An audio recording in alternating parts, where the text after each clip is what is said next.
you tell me that there are racist people in the North? Get out of town. Nobody's arguing that there weren't. But I do have to clarify, with your Emancipation Proclamation and blaming that for the desertions and blaming that for the draft riots, we're just slightly off base here. Yes, desertions were at their highest in the winter of 62 and into 63. Now, most of that has to do with the fact that we lost Fredericksburg and we lost Chancellorsville, two very big key battles back to back. Wasn't a great look for us.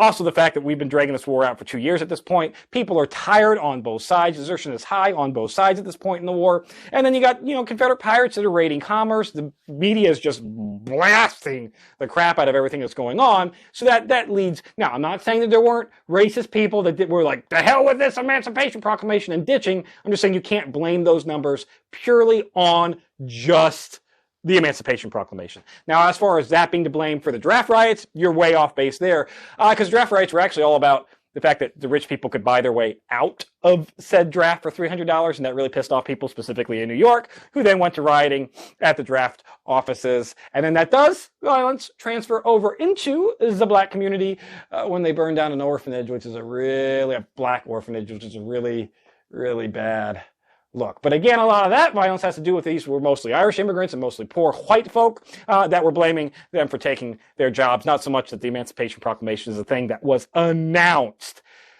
Further to the point, if the Emancipation Proclamation was a reason for the draft and a reason for all those desertions, we only had about 9 to 11% desertions total throughout the entirety of the war.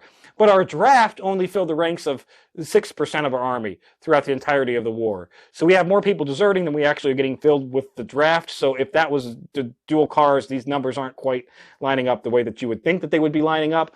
The draft was really more to do with the fact that there was counties and states not getting their quotas filled. This was a way to get their quotas filled, and actually worked at increasing people voluntarily enlisting, because they don't want to be drafted into whatever branch. They wanted, hey, to hell with it. If I'm going to have to serve, I'm going to serve on my terms. And so that actually was kind of a way to boost those numbers in the backdoor way. And again, not saying there aren't racist pieces of crap in the North, because we know that there were.